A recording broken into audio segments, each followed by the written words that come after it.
Hey guys, my name is Tyler Craft, and this is my video that I'm doing for the reading reflection number 3 for our Marketing 375 class. So basically, the prompt first asked the difference between the social media auditing and the personal auditing. And first of all, what I get from the two is personal audit is more so you focus on before, like going into a job interview and stuff like that, where you go through your social medias and you update your profile pictures, you update your bio, your information, excuse me, and basically your pictures, yeah, and stuff like that. And make sure you take out any junk, stuff that doesn't need to be in there. You just make sure that everything looks clean and crisp, and you make sure you get the most important stuff, and no unnecessary tweets or pictures from last weekend or whatever the case may be are still in there. And hopefully nothing too embarrassing is in there anyways, but yeah, that's what I get from a personal audit. And social media auditing really, I think, focuses more on social media for corporations. I think is more important than just ourselves, and they can really use that to compare to other large corporations, their competitors, B2B businesses, just like we did for the social media assignment 3. Like, for example, I used Acer. Acer is like a technology corporation, and their biggest competitors is Dell. So I kind of compared those two, and it's like going through you like for the first example that was shown in the first website that we were linked. It gives you an example template that you can download that you can basically practice with, and that's what I did for mine. And basically, you can look at Instagram, Twitter, Snapchat, Facebook, LinkedIn, any basically social media platform that your corporation may have, or whatever business that you chose. And you can look at stuff like their followers, the hashtags that they're using on a daily basis, whatever is in their bio, whether it's a slogan or any information, any links that they have in their bio, what their profile picture is. If it's Instagram, how many times they post a photo, if it's once every single day, if it's every 1 to 3 days, once every week, once every month, whatever the case may be, how many stories they have, and then the engagement that they have on their page, how many people are commenting on average, per photo that they post, on Twitter, how many people on average are replying or quote tweeting and liking their tweets and stuff like that.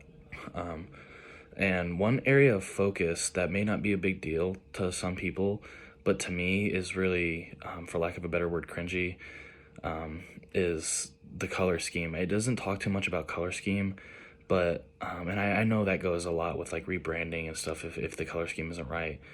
But for me, Acer's color scheme is just horrendous. It's this lime green color, and it's just not a comforting color to me, and I said this a lot in my paper. But it's just not a comforting color, and other corporations like Dell and like HP that I also compared it to are these nice, cool blue colors, and it's not posted all over their page, and it's more spread out, and it makes it easier to stay on their page, to scroll through their photos, to scroll through their page, to see what they're talking about. And the lime green, it was on their profile picture, on like the 5 little stories on Instagram. It was on every single one, and it was just like in your face, and it was just popping out, and it made you just want to back click and just get out of there. And I don't think that's really inviting. That's not something that you want. So I really think that should be more of a focus, and that really wasn't mentioned too much, and if at all. And for me, that's just something that's like, I know like a lot of businesses and a lot of a lot of people that are like influencers basically like filter their photos a certain style every single time so that everything looks clean and crisp in the same way, and everything kind of has this nice theme.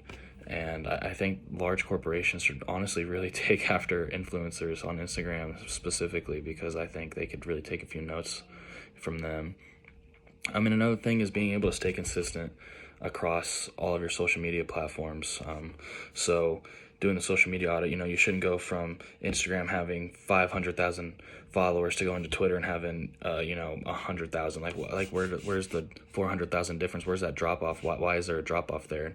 You shouldn't have almost 1,000 photos on Instagram, but then only like 1,000 tweets. Like, you should have way more tweets, in my opinion. You know, I'm a college student, and I have way more tweets than Acer did.